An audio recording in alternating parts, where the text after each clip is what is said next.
Hello, welcome to innovation classes. तो दोस्तों, आज का हमारा टॉपिक है एबनॉर्मलिटीज ऑफ मेंस्ट्रुअल साइकिल।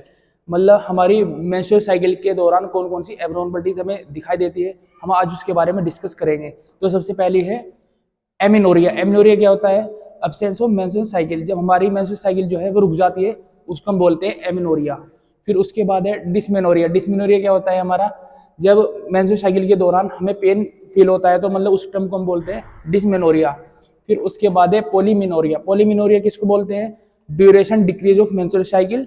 मतलब जब हमारा menstrual cycle, normal menstrual cycle जो होती है वो 28 डेज की मतलब बोलते हैं हम उसको।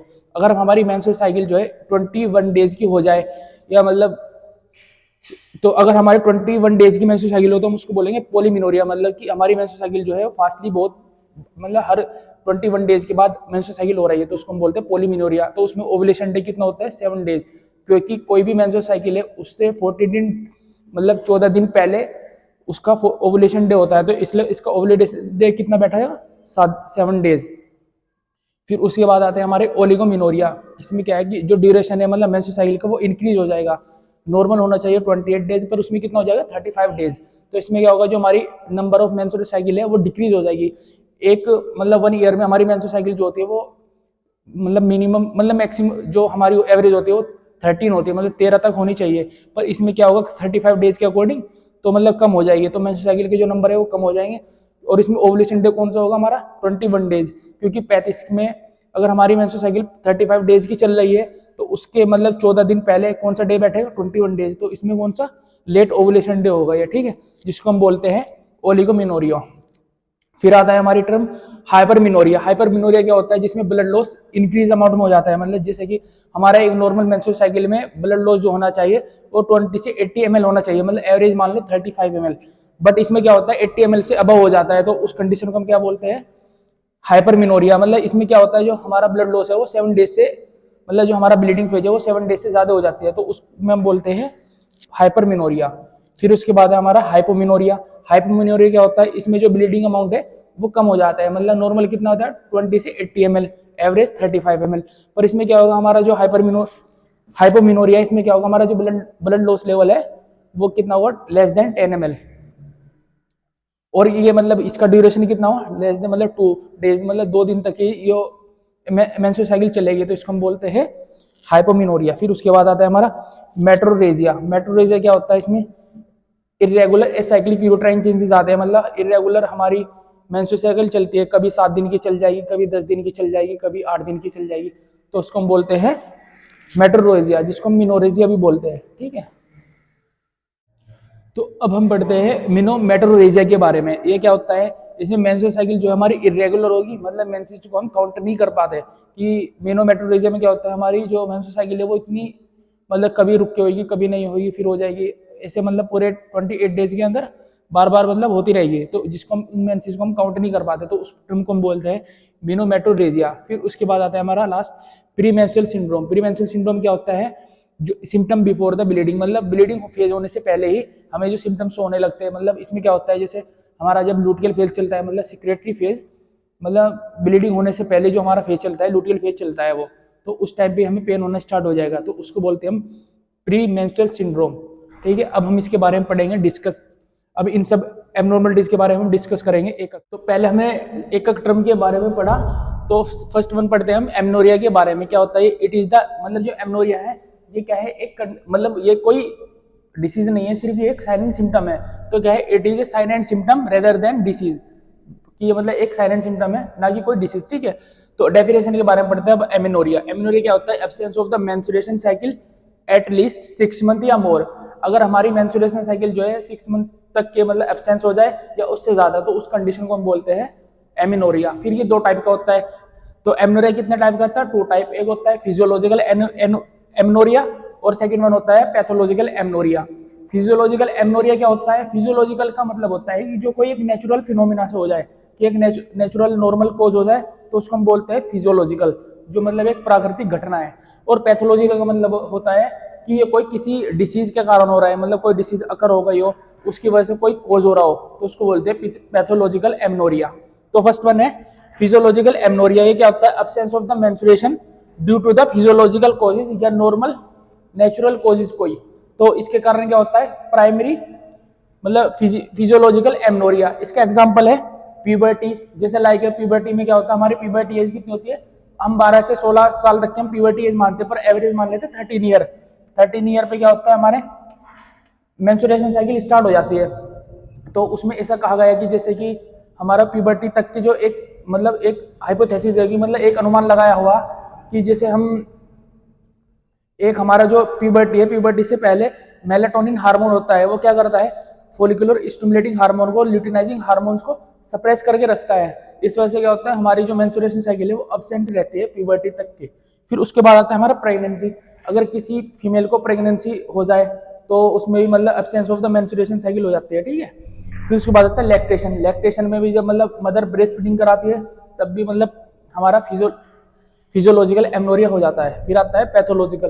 पैथोलॉजिकल एमनोरिया क्या होता है जब कोई भी मतलब हमारा मेंस्ट्रुएशन साइकिल किसी भी डिजीज के कारण हो, मतलब कोई भी डिसीज अकर हो जाए, तो इस मतलब एग्जांपल है absence of the menstruation greater than, मतलब इसमें क्या होता है हमारा जो मेंस्ट्रुएशन साइकिल है वो 6 मंथ से ज्यादा हो जाएगी, और किसके कारण ड्यू टू डिसीज या पैथोलॉजिकल कोजेज, कोई भी पैथोलॉजिकल कोजेज है या कोई भी डिसीज के कारण जो हमारा एमनोरिया हो रहा है उसको हम बोलते हैं पैथोलॉजिकल एमनोरिया।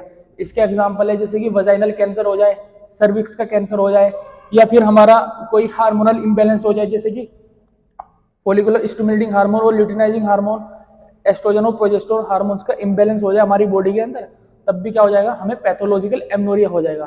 तो ये हमारा एमनोरिया।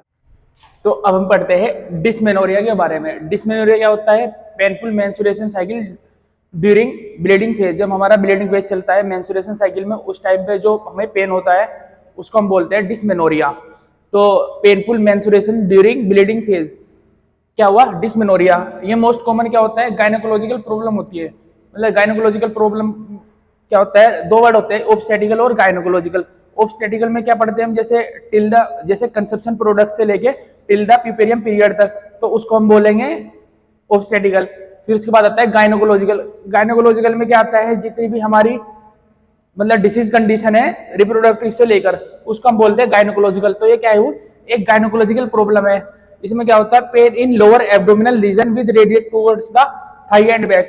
मतलब इसमें जो हमारा पेन होता है वो लोअर एब्डोमिनल पे होता है और रेडिएट कहां से कहां तक होता है हमारा थाई से लेके बैक तक के, तो उसको बोलते हैं मतलब इसमें एक साइन दिखता है ये वाला, ठीक है डिस्मेनोरिया में। फिर उसके बाद है type of the dysmenorrhoea. Dysmenorrhoea 2 type का होता है, प्राइमरी डिस्मेनोरिया और सेकेंडरी डिस्मेनोरिया। प्राइमरी डिस्मेनोरिया क्या होता है ये विदाउट पेल्विक पैथोलॉजिकल होता है। मतलब क्या होता है इसमें पेल्विक के अंदर कोई भी डिसीज कंडीशन नहीं होती, तो वो एक नॉर्मली होता है, तो उसको हम बोलते हैं प्राइमरी डिस्मेनोरिया। फिर आता है पैथोलॉजिकल डिस्मेनोरिया। पैथोलॉजिकल डिस्मेनोरिया क्या होता है जिसमें हम कोई भी विद पेल्विक इन्फ्लामेटरी पैथोलॉजी होती है, जैसे कोई भी मतलब पेल्विक की कोई डिसीज कंडीशन होगी लाइक पीआईडी हो गया, पेल्विक इन्फ्लामेटरी डिसीज हो गई, ओवरियन कैंसर हो गया, यूट्राइन कैंसर हो गया, तो ये सब। तो हम पढ़ते हैं पहला primary dysmenorrhoea without pelvic pathology. इसमें क्या होता है पैथोलॉजी विदाउट की मतलब कोई भी पैथोलॉजी नहीं होती पेल्विक के अंदर, ठीक है। फिर उसके बाद इसका जो पेन है pain during bleeding phase in the lower abdominal region with radiate towards back and thigh. और इसमें पेन कहाँ होता है ब्लीडिंग फेज में होता है, और कहाँ लोअर एब्डोमिनल से लेके और कहां से मतलब रेडिएट होता है बैक थाई से लेके बैक तक। फिर उसके बाद है इसका मेडिकल मैनेजमेंट। इसकी मेडिकल मैनेजमेंट में इसका ड्रग ऑफ चॉइस है मेफेनेमिक एसिड जिसको हम मेफ्टालिस्पास बोलते हैं, ठीक है। तो इसकी ड्रग ऑफ चॉइस है। फिर आता है हमारा सेकंड डिस्मेनोरिया। सेकेंडरी डिस्मेनोरिया क्या होता है विद पेल्विक पैथोलॉजी। मतलब पेल्विक के अंदर कोई भी डिसीज कंडीशन होगी जैसे कि लाइक पीआईडी होगा, पेल्विक इन्फ्लामेटरी डिसीज, या फिर ओवरियन कैंसर, यूट्राइन कैंसर, ठीक है। फिर उसमें क्या होता है इसमें एक डल नेचुरल लोअर एब्डोमिनल पेन होता है। क्या होता है डल नेचर का, बिल्कुल धीमा धीमा सा पेन होगा डल नेचर का, पर ये रेडिएट नहीं हो पाता। ये मतलब एब्डोमेन पे होता है, रेडिएट नहीं हो पाता। और ये वाला रेडिएट हो गया थाई से बैक की तरफ जाता है, ये विदाउट रेडिएट होता है। और इसका मैनेजमेंट हम क्या करते हैं सिम्टोमेटिक मैनेजमेंट है कि जैसे कि जो भी हमें साइन एंड सिम्टम्स होंगे उसके अकॉर्डिंग हम इसका मैनेजमेंट करेंगे। तो अब हम पढ़ते हैं हाइपरमिनोरिया के बारे में, या इसको हम बोलते हैं मेनोरेजिया। इसका मतलब क्या होता है जो हमारा मेंस्ट्रुएशन साइकिल का ब्लीडिंग फेज होता है इसमें एक्सेसिव अमाउंट में ब्लड लॉस हो जाए उसको हम बोलते हैं मेनोरेजिया या हाइपरमेनोरिया। हाइपर मींस ज्यादा, मेनोरिया मींस ब्लीडिंग फेज में जो ब्लीडिंग ब्लड आउट हो रहा है उसको। तो ये रिस्पॉन्सिबल मेनली किसमें होता है यूट्रस के लिए, क्योंकि यूट्रस से हमारी ब्लीडिंग फेज स्टार्ट होती है। इसमें मतलब यूट्रस में एंडोमेट्रियम लेयर जो होती है वो स्लग आउट होती है, ठीक है। तो this is the type of abdominal uterine bleeding. जो कौन सा एब्डोमिनल यूट्राइन ब्लीडिंग का एक टाइप है, क्या होता है, bleeding either excessive in amount या duration during each menstruation cycle. मतलब जो प्रत्येक मेंस्ट्रुएशन साइकिल होती है उसमें हमारा जो ड्यूरेशन है और अमाउंट है वो क्या हो जाता है, एक्सेसिव हो जाता है। जैसे नॉर्मल अमाउंट कितना होना चाहिए एक मेंस्ट्रुएशन साइकिल में ब्लीडिंग फेज में 20 से 80 ml के बीच होना चाहिए, पर एवरेज हम कितना मानते हैं, 35 मानते हैं। पर इसमें क्या होता है 35 ml एवरेज मानते हैं, पर इसमें क्या होता है हमारा जो मतलब ब्लीडिंग का ब्लड अमाउंट है वो कितना हो जाता है 80 ml से ज्यादा। फिर उसके बाद इसका ड्यूरेशन कितना हो जाता है 7 दिन से ज्यादा। जो हमारी नॉर्मल ब्लीडिंग फेज है वो 1 से 6 दिन या 7 डेज तक की चलनी चाहिए, पर इसमें क्या हो जाएगा 7 डेज से ज्यादा। पर इसमें एक बात ये भी है कि हमेशा जो हम प्रायोरिटी देंगे सबसे ज्यादा देंगे अमाउंट को, कि amount is more priority important, कि अमाउंट ज्यादा होता है इसमें।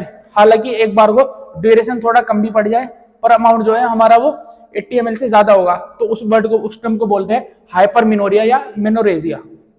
तो अब हम पढ़ते हैं हाइपरमिनोरिया के बारे में। इसमें पहले हमने पढ़ा था हाइपरमिनोरिया। हाइपरमिनोरिया क्या होता है, हमने बताया था 18 ml से ज्यादा अगर ब्लड लॉस हो जाए ड्यूरिंग द ब्लीडिंग फेज उसको हम हाइपरमिनोरिया बोलते हैं। तो उसका उल्टा क्या हुआ, हाइपरमिनोरिया। इसमें क्या होगा, हमारा जो नॉर्मल ब्लड होता है मतलब ब्लीडिंग फेज में जो अमाउंट एक्सक्रीट आउट होता है तो वो होता है कितना, नॉर्मल 20 से 80 ml। तो इसमें क्या हो जाएगा, हमारा जो अमाउंट है वो लेस देन 20 हो जाएगा। जो हमारा मतलब अमाउंट है वो 20 ml से कम हो जाएगा। तो ये क्या हुआ, responsible for the mainly uterus और bleeding either is the less in amount और duration in one menstruation cycle. एक मेंस्ट्रुएशन साइकिल के दौरान जो हमारा अमाउंट है वो कितना हो जाएगा, 20 ml से कम हो जाएगा। तो उस टाइम को हम बोलते हैं हाइपोमिनोरिया। और इसका ड्यूरेशन कितना हो जाता है, लेस देन 2 डेज, मतलब 2 दिन से कम हमारी मेंस्ट्रुएशन साइकिल होगी और जो ब्लड लॉस है वो 20 ml से कम होगा। और इसमें हम क्या करते हैं, हम इसमें ज्यादा प्रायोरिटी देते हैं अमाउंट को, कि अमाउंट 20 ml से कम होगा तभी हम उसको हाइपरमिनोरिया कहेंगे। ठीक है, पढ़ते हैं पॉलीमिनोरिया और ओलिगोमिनोरिया के बारे में।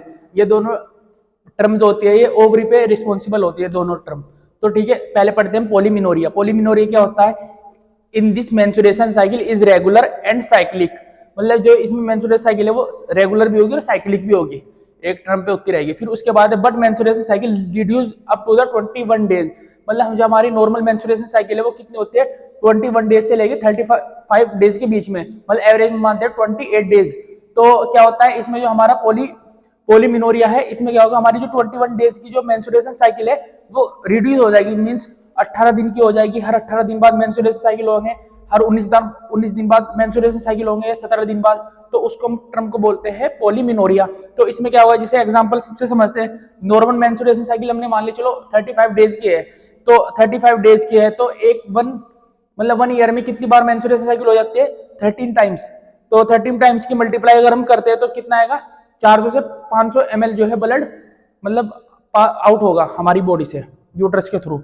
फिर उसके बाद जैसे पॉलीमिनोरिया कंडीशन है, पॉलीमिनोरिया में क्या होगा, जो हमारा मतलब ये मेंस्ट्रुएशन साइकिल है 13 से कितना हो जाएगी बढ़ के, क्योंकि हमारी मेंस्ट्रुएशन साइकिल जो है रिपीटेड होगी तो कितनी हो जाएगी हमारी 35 से, मतलब 35 की मल्टीप्लाई करके हम 16 में करेंगे कितना अमाउंट आएगा ब्लड का, 500 600 ml, मतलब 600 ml तक की हमारी जो ब्लड है वो कलेक्ट हो जाएगा एक साल में।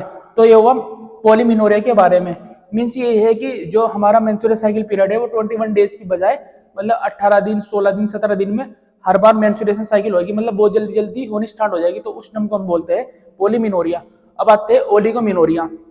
ओलिगोमिनोरिया क्या है, ये इसका उल्टा है कि ये भी रिस्पॉन्सिबल होता है ओवरी पर।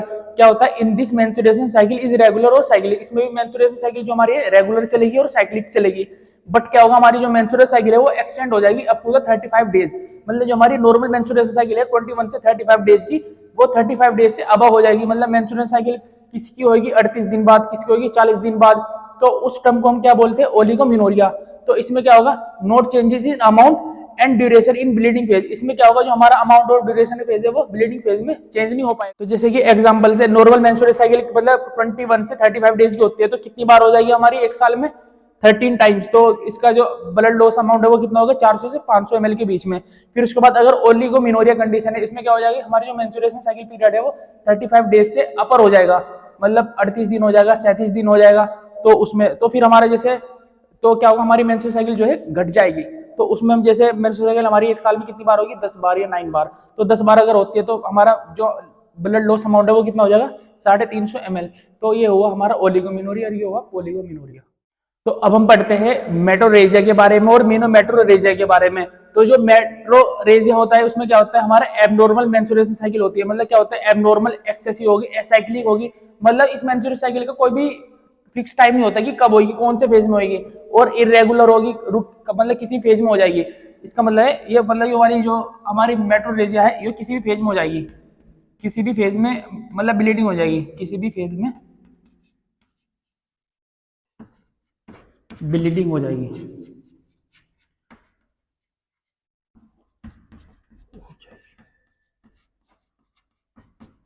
ठीक है, इसमें क्या होता है हमारा किसी भी फेज में ब्लीडिंग होनी स्टार्ट हो जाएगी। तो एबनॉर्मल एक्सेसिव होगी, एसाइक्लिक होगी, इरेगुलर होगी, and mid menstruation cycle bleeding, menstruation cycle के ब्लीडिंग फेज में किसी भी मिड में हो जाएगी। और this is type of the abnormal vaginal bleeding, और ये किस एबनॉर्मल वजाइनल ब्लीडिंग का टाइप भी है। ठीक है, फिर आता है मेनोमेट्रोरेजिया। मेनोमेट्रोरेजिया का मतलब है कि कॉम्बो मेट्रोरेजिया का और मेनोरेजिया का। मेट्रोरेजिया क्या होता है, जैसे कि अभी मैंने बताया कि इसमें क्या होता है, किसी फेज में मेंस्ट्रुअल साइकिल के ब्लीडिंग हो जाना, उसको बोलते हैं मेट्रोरेजिया। फिर आता है मेनोरेजिया। मेनोरेजिया मींस कि जो हमारा हाइपरमिनोरिया होता है जिसको हम बोलते हैं, इसमें क्या होता है हमारा ब्लीडिंग फेज में जो ब्लड लॉस अमाउंट है वो 80 ml से ज्यादा हो जाएगा, तो उस कंडीशन को बोलते हैं मेनोरेजिया। इस दोनों के कॉम्बिनेशन को हम क्या बोलते हैं, मेनोमेट्रोरेजिया। इसमें क्या होगा, मतलब हमारा एसाइक्लिक होगी और किसी फेज में ब्लीडिंग होनी स्टार्ट हो जाएगी, और ब्लीडिंग कितनी होगी 80 ml से ज्यादा, तो उसको हम बोलेंगे मेनोमेट्रो। तो दोस्तों हमने पढ़ा आज इन टर्मिनोलॉजी के बारे में। तो अगर आपको हमारी ये वीडियो अच्छी लगी है तो ज्यादा से ज्यादा शेयर करें, लाइक करें, सब्सक्राइब करें हमारे चैनल को।